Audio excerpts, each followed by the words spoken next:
अपना next chapter start करते हैं, कंज्यूमर प्रोटेक्शन के बारे में पढ़ेंगे, ठीक है। मतलब जो भी ग्राहक होते हैं, कंज्यूमर होते हैं, उनको कैसे प्रोटेक्ट करते हैं।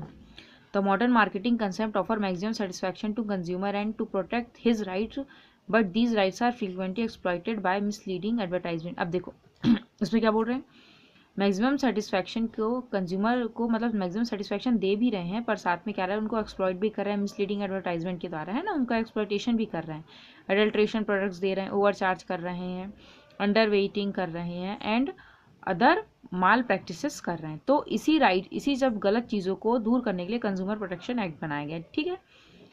Consumer is surely the kind business world unless he is fully protected from all types of exploitation. Consumer protection protects consumer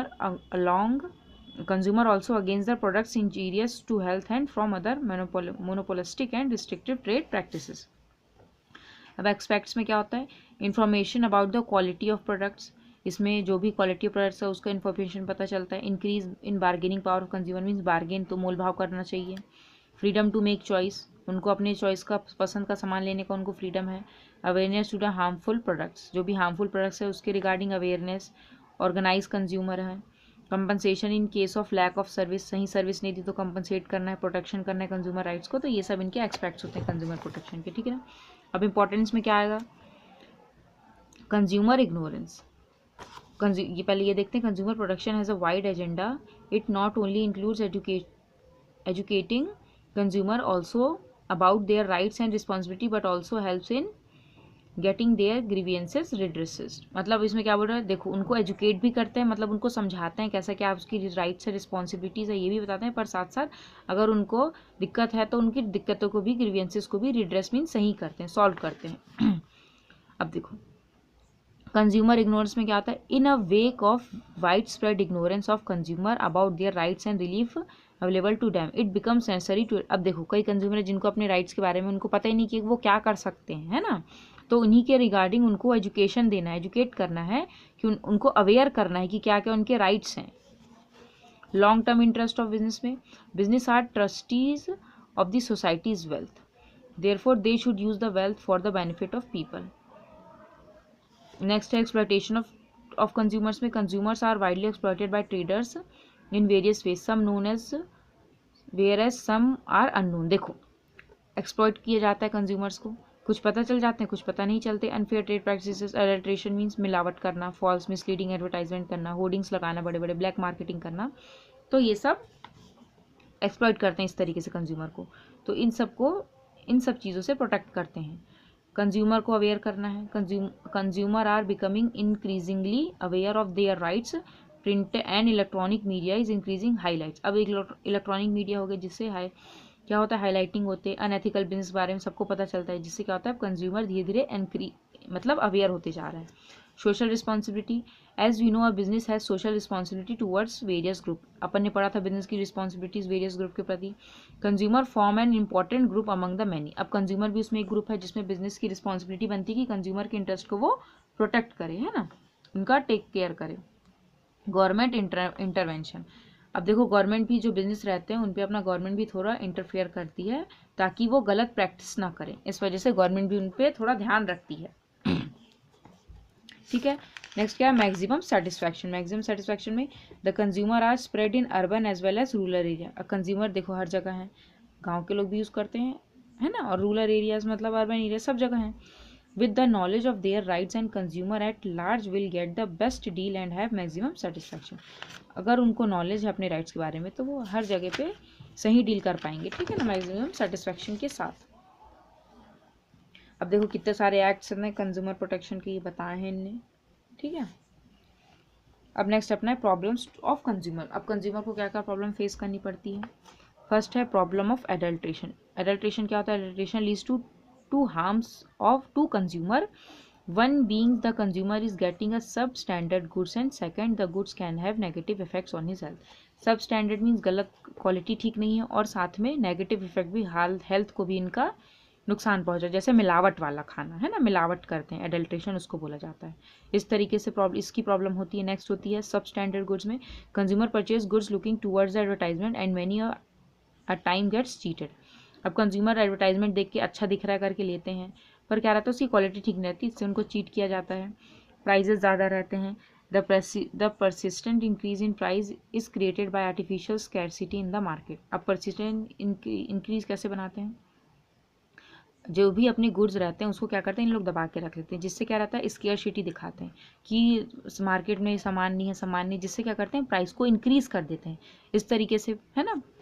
next अपना होता है problem of weight and measures. जो वेट, जितना वेट और मेजर लिखा रहता है वो एग्जैक्ट सही नहीं देते हैं, कम रहता है हमेशा, लेस वेट रहता है ना, लेस क्वांटिटी में देते हैं। पेट्रोल पंप में ज़्यादातर एग्जांपल होता है, जितना रहता है उतना देते नहीं है, कम देते हैं, ब्लैक मार्केटिंग करते हैं। The producer hoards the essential commodities and as a result the price of these goods go up। अब कंज्यूमर क्या करते हैं, कोई essential commodity उसकी होर्डिंग्स लगाते हैं ना, जिससे क्या रहते हैं उसके प्राइस ज़्यादा हो जाते हैं। If the government resort to check price of these commodities then product producers opt for black marketing।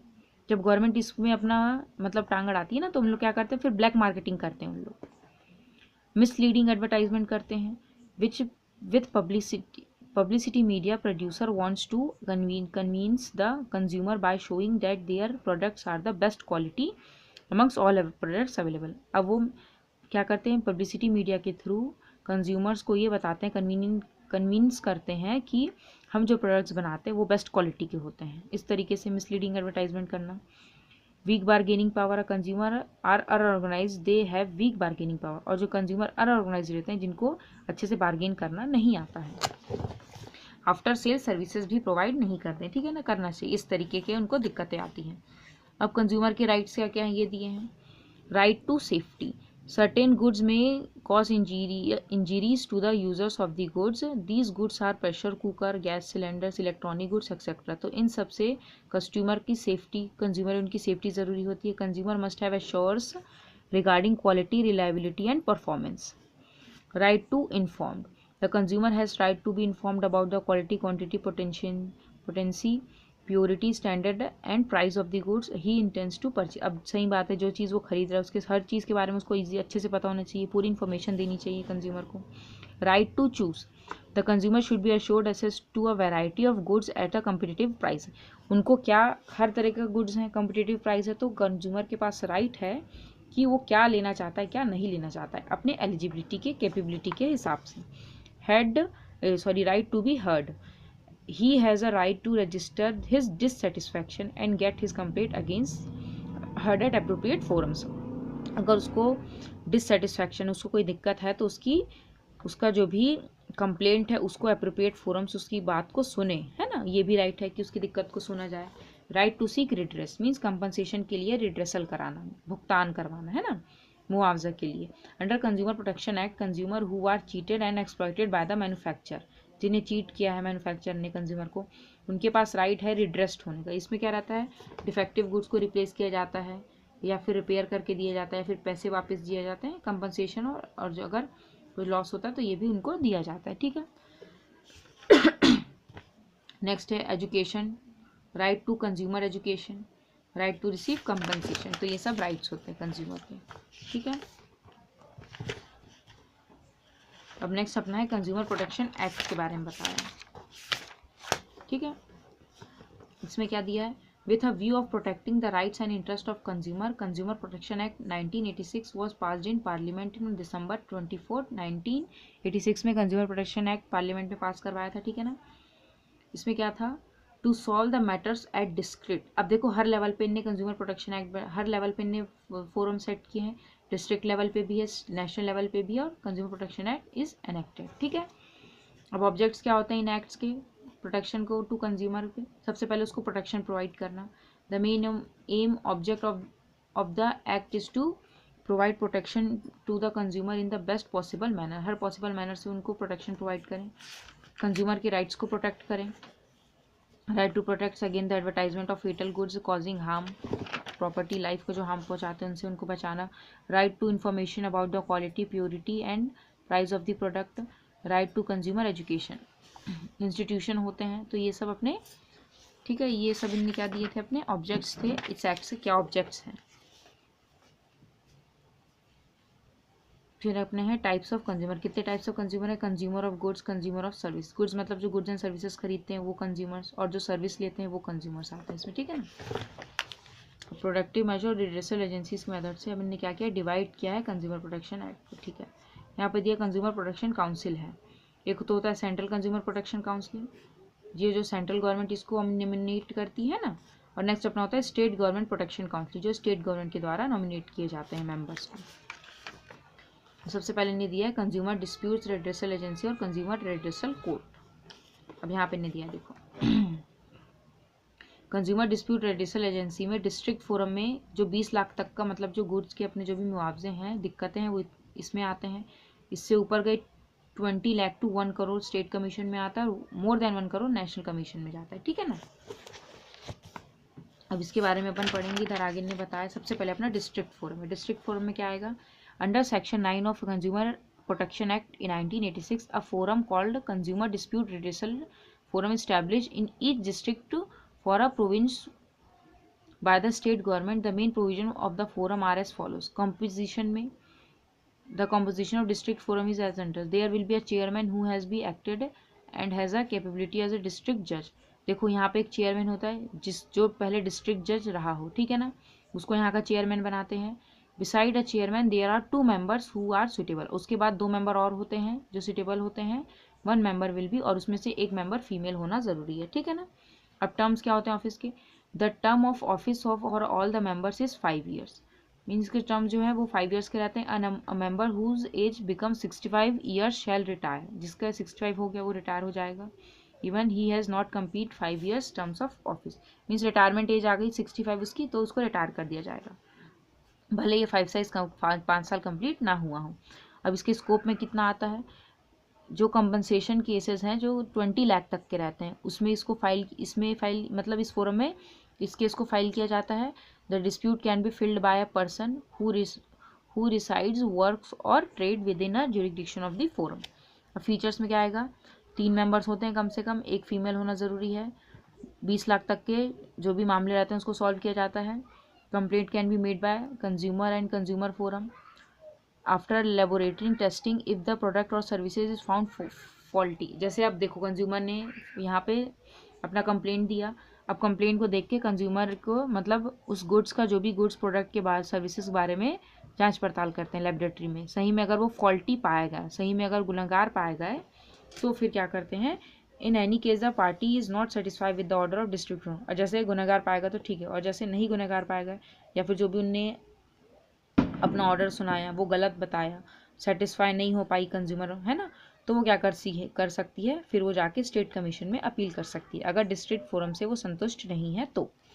अब स्टेट कमीशन में क्या आता है, विद द प्रायर कंसेंट। इसमें कितने होते हैं स्टेट कमीशन में, इसमें भी चेयरमैन इक्वल टू द जज ऑफ डिस्ट्रिक्ट जज के इक्वल होता है, ठीक है ना, चेयरमैन जो इसका रहता है। इसमें भी 2 मेंबर्स होते हैं, 1 फीमेल मेंबर होना चाहिए। टर्म्स ऑफ ऑफिस में भी सेम है, 5 ईयर या फिर 65 ईयर जो ऊपर मैंने बताया था।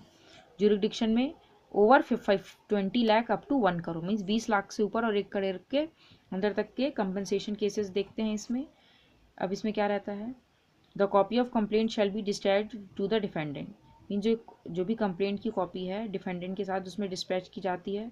The defendant shall submit reply within 30 days के अंदर उसको अपना रिप्लाई सबमिट करना पड़ता है।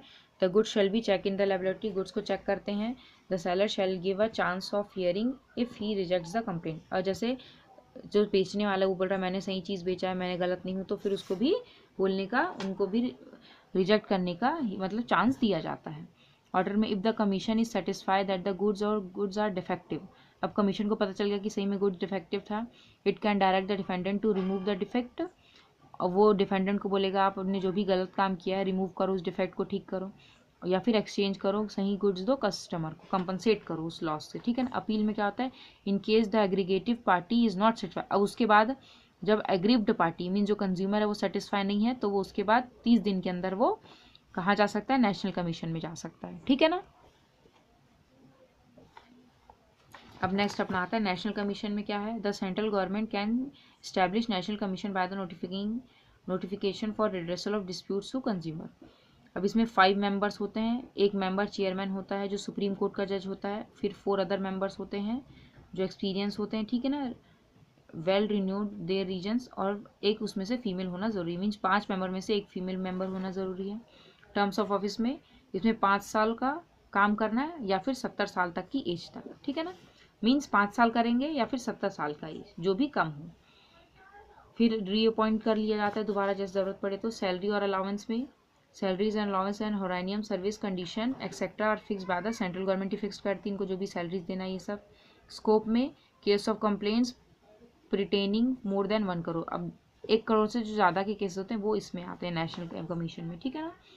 हियरिंग प्रोसेस होती है इसमें भी, the process of hearing and complaints and appeal of the complaints receive in the same as in followed in district forum, जो स्टेट फोरम में उसी तरीके से इसमें भी सुना जाता है, सुनवाई होती है।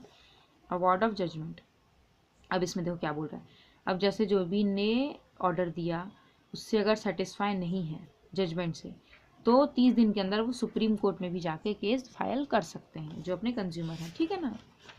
अब पेनाल्टीज़ के बारे में बताया तो पेनाल्टीज़ में क्या आता है अपना, इफ़ अ ट्रेडर और a person against whom a complaint is logged file fails to comply with any order or instruction by of the district forum, state commission or national commission, he shall be liable for imprisonment up to 3 years। अब इसमें जैसे बोला है, अब जैसे पता चल गया उसका कंप्लेंट किया और उसके अकॉर्डिंग वो सही में मुजरिम निकला, ठीक है ना, डिफ़ॉल्ट निकला, तो उसको इम्प्रिजमेंट भी, उसको जेल भी भेजा सकता है या फिर उसे फाइन भी भरवा सकता है 10,000 टू, और जो भी अपना हो, ठीक है ना, टू 2,000, दोनों या फिर दोनों भी करवाए जा सकते हैं।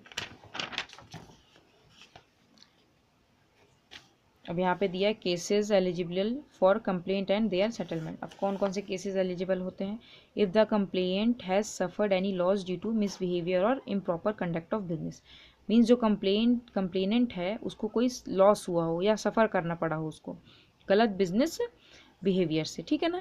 इफ़ देयर आर 1 और more complaints in related goods, means उस रिलेटेड गुड्स से एक बोलने वाला नहीं है, कई लोग हैं उसमें कंप्लेंट करने, उसके लिए कंप्लेंट करने वाले हैं ना, तो इफ़ देयर आर 1 और more defects in the hire service, एक से ज़्यादा डिफेक्ट्स निकले, if more than the actual price has been charged, जो एक्चुअल प्राइस है उससे ज़्यादा प्राइस लिया गया है, इफ़ फेटल गुड्स और goods against protection of life have been sold. अब प्रोसीजर फॉर सेटलमेंट्स दिया तो copy of the complaint, laboratory में जांच होता है, फिर रिफ्यूज़ल और निग्लिजेंस होता है, ठीक है ना। इसमें क्या आता है, इसमें सबसे पहले कॉपी कंप्लेंट की जाती है ना, फोरम में सबमिट करने पड़ता है कंप्लेंट को 30 दिन but not more the means इतने दिन के अंदर सबमिट करना पड़ता है, फिर लेबोरेटरी में उसकी जाँच होती है 45 डेज़ के अंदर, फिर रिफ्यूज़ल में क्या है, और इसमें क्या आता है, if the defendant refuse to accept, जो डिफेंडेंट है जो बेचने वाला है वो रिफ्यूज़ कर रहा है एक्सेप्ट करने को, है ना, चार्जेस जो भी उस पर लगाए उसको वो इग्नोर कर रहा है, to give explanation within the stipulated time, फिर उसको एक्सप्लेनेशन देने का भी बोलने के लिए भी बोला जाता है कि अपने तरफ से आप जो भी सफाई देना चाहते हैं दीजिए। The forum shall adopt the following procedure for the settlement of disputes, the forum shall give a chance to both the complainant and defendant to submit their arguments, फिर फोरम क्या करती है जब वो नकारता है अपने चार्जेस को तो दोनों को उनको बोला जाता है कि आप अपने अपने आर्ग्यूमेंट्स फिर सबमिट करिए, फिर उसके बाद फिर से उसको देखा जाता है, ठीक है ना, सुटेबल हो तो फिर उसको आगे पास किया जाता है। फिर ऑर्डर ऑफ द फोरम में क्या है, to remove the defects of the good, order दिया जाता है अगर मुजरिम निकले हैं ना, गलत चीज़ निकले तो फिर उनको ऑर्डर दिया जाता है कि जो भी डिफेक्ट है गुड में उसको ठीक करिए, गुड्स को एक्सचेंज करिए, ठीक है ना, रिफ़ंड करिए, जो भी गुड्स का कॉस्ट था उसको उतने पैसे वापस कीजिए, कंपनसेट करिए कंज्यूमर को, ये सब दिया जाता है, ठीक है ना।